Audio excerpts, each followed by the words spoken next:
Greater Melbourne's suburbs you need to think about avoiding.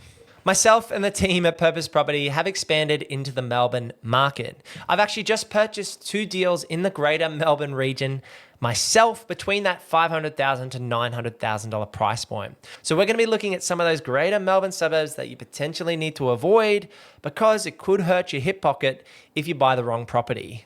We're going to be unpacking 5 suburbs I wouldn't buy in Melbourne because I think there's actually potential better opportunities than the suburbs on this list. And myself and the team at Purpose Property actually cover all the way down to Geelong. And so this is going to be focusing more on that inner Greater Melbourne region at this point in time, where you can see we've placed some of these red flags. Now, what are the red flags before we go through each of these suburbs that you need to look out for when it comes to a property purchase decision? The first one is high crime and poor reputation. These are suburbs that have gang violence and youth breaking into shops and homes. You just got to be very wary of these types of locations. There is an oversupply of houses or units, so there's a lot of land around them. What's the development happening in this space? And is it going to hurt property prices and appreciation into the future because some of these areas lack scarcity? We also need to be aware of low demand. So are there long days on market, both from a rental vacancy point of view and a sales point of view in terms of days on market? Is there zero or low gentrification? Are these locations not really going anywhere? Or does this mean that people aren't putting money in their own homes, meaning that there's less price appreciation on the houses themselves? And finally, is there a lack of infrastructure or job access in these locations? Because jobs drive incomes drive ability for owner-occupiers to pay more for property. So these are 5 key red flags we need to be looking out for. The first suburb on our list is Broadmeadows. Now, you've probably heard about Broadmeadows a lot. It is cheap for a reason. Some of the red flags we need to talk about is there is crime and stigma in the area. It's consistently flagged for these social issues, both online and on the boots on the ground in terms of the area. There is weaker demand from owner-occupiers who avoid it, and this can make reselling a painful exercise. And it is a long haul in terms of being a location to jobs and lifestyle. It's not necessarily well connected as a suburb.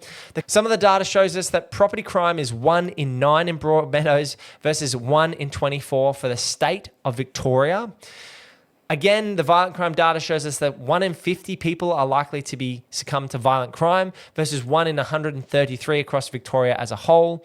So unless you're going deep in terms of deep value for a long-term buy and hold, there's too much risk there for me, and so I wouldn't be buying in this location with my money at this point in time. The next suburb on our list is Dandenong. Dandy. Looks busy, feels tired. What are some of the red flags around Dandenong? The first one on our list is oversupply and investor churn. There's an oversupply of units and too many investor-grade buildings in this location. Research showed that Dandenong's housing listing rate is at 2.26% of homes for sale in that entire suburb, which to us as a buyer's agency signals that there is oversupply pressure in the market. Another red flag is inconsistent growth. Up one cycle, down the next. It's a bit of a patchy location based on the data. And another thing to be wary of is, again, safety concerns. There is renter churn, and it's not a place that's necessarily full of pride. You know, some people might leave me a comment on this YouTube video that are very proud of Dandenong, but the reputation does precede it a little bit. A 2025 article stated that safety concerns remain persistently high compared to neighboring areas, and buyer feedback pointing to maintenance issues in this location. So for investors chasing strong growth and solid tenant demand, I think you can buy other areas with better quality signals than this. Next on our list is a very hot suburb and location that people are talking about. Other buyers agents are spruiking this area, in my opinion, and that is Melton. It looks like a bargain buy on paper, but you'll have to wait years, in my opinion, and it doesn't tell you the full story of the Melton region. So this is on the far west growth corridor. It is far. It's 45 plus minutes from that location to anywhere decent, in our opinion. It's very far out. It's got an infrastructure lag. There are promises made to be big infrastructure developments in this location, but they're not necessarily being delivered at this point in time. It's oversupplied with estates, cookie cutter, low scarcity, smaller block sizes. Now, I know there's property podcasts and other buyers agents buying in Melton. We are a buyers agency that services the greater Melbourne region. From from Geelong all the way over to the southeastern corridor. Now, the reality is, for the price points you can get in Melton, there are better locations, in my opinion, probably in the Geelong region or the far southeastern region that I would be spending my money rather than in the Melton pocket. My biggest concern in Melton is the land supply issue. Some guys will talk about, oh, you can get a new build and it's value for money and it's in that inner core region. Most property investors are going to buy 1, 2, 3 properties max. Now, there are investors out there like myself with 5, 8, 10 plus properties. The reality is that most everyday Australians are only going to be able to buy a handful of properties, and it takes time. And so if you're only getting one buying decision around that $600,000 price point at this point in time, we could help you buy in better regions than Melton, in my opinion, as value for money with the growth potential and a reasonable cash flow. So just certainly something to think about if you're going to spend your hard-earned money on an investment property in an area like Melton. Now, this one's also going to be a little bit controversial, and this is North Frankston. It's not necessarily the dream beachside suburb that you might be picturing. Let's unpack some of the red flags on this suburb that's in the outer southeast region of Melbourne. So it's got a patchy reputation, like Frankston South versus Frankston North. There is a big difference from the local perspective on these areas. There's a long commute time for a lot of owner-occupiers and renters. It can be painful due to lack of rail network access. Yes, you can drive to stations, but it does make it difficult to get into the city. And it's inconsistent again with investment. There is not necessarily as much gentrification as we would like to see in this location. It's certainly a better pick than some of the other red flag suburbs on our list today, but just be wary again for your money. Can you get better opportunities than North Frankston in this similar region? So let me give you a practical example. We looked at some data and it showed that there's a median house price of, say, $643,000 and it's had 9.1% growth this year. But if amenity or buyer sentiment drops, these areas like North Frankston will be more vulnerable than more blue chip locations. And so if you are a lifestyle type buyer, I think there's other pockets on that southeastern corridor which present a lot better value. And so the risk to reward ratio is not necessarily there, in my opinion, for this suburb, when you could spend similar or a little bit more money and get a lot more blue chip buying for that type of price point. Again, another one that's hotly talked about, and this is on the Western Corridor, West Melbourne, and this is Sunshine. Sunshine in the name could be stormy in terms of growth. It has had strong growth the last 12 to 24 months, but there are some red flags that some buyers and investors are not seeing. And so the reputation. Do you even understand the boots on the ground dynamics? We've got staff like Tyler who are boots on the ground in these areas and are specifically walking the streets and inspecting properties for our clients in the buyer's agency. So are there reputational issues? Yes. Is it something you should be worried about? Potentially.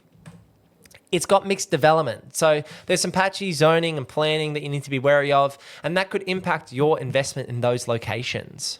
Units have really outperformed in this region at this point in time in Sunshine. They're up 16% roughly.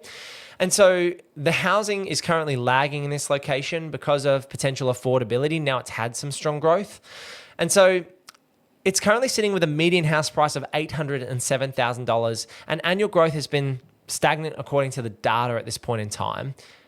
So just be very wary of, is it still undervalued or is it currently priced appropriately for the risk involved in buying in this location? Again, it's all about what else you could buy versus these suburbs in this list. So you might be asking yourself, Luke, you've just given me 5 suburbs to potentially rule out. Again, there's always deals within deals, but where should I buy? What data should I be looking at to help me make a good property investment decision? Has the suburb got a low rental vacancy rate? Is there established homes in the areas on good block sizes? Ideally 550 square meters plus in terms of the block sizes. Where will families want to live in the future? These family homeowners are going to spend more money on their homes, more money to get into that market and to live in that area if it is family friendly. Are there signs of gentrification? Is there money coming into that market? Are the shops and houses and locations being upgraded, meaning more money is being pushed into that area? And is there infrastructure in place? Big capital cities like Melbourne really rely on their train networks and tram networks in the inner CBD. And so being close to those networks as the city continues to grow in terms of population will be very important. To be honest with you, the right property in the wrong suburb can still be the wrong property.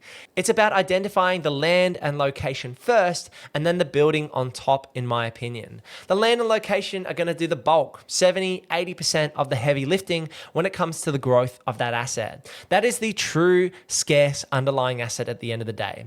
You and I can go to a builder and you can get a 4-bedroom, 2-bathroom house built for, say, $450,000. A beautiful home at this point in time for that kind of money. Where that house sits, whether it's in a suburb like North Frankston or it's in a more blue chip area, is going to be the difference in terms of the property price as to what that asset sells for. So in my opinion, focus on the land and the location first. That's why we're talking about these suburbs specifically in this video, because land does such heavy lifting when it comes to the asset. Yes, it's important to have a building on top of that land that's going to give you the yield, that's going to grow for you and have inherent rebuild value, but it's a balancing act. And so if you do want help, head over to purposeproperty.com.au to book in a free chat with myself. On our website, we list our full buyer's agency process and our detailed pricing. We help clients in Greater Melbourne and in Greater Brisbane purchase in these regions, finding the right property for the right price in the right location, specific for your circumstances. So if you're interested in that, head over to purposeproperty.com.au. And if you want to see more videos from myself, then YouTube really reckons this one right here is the one you should watch next. Drop a like on this video, let me know your thoughts about these suburbs, and I'll see you in the next one. Peace.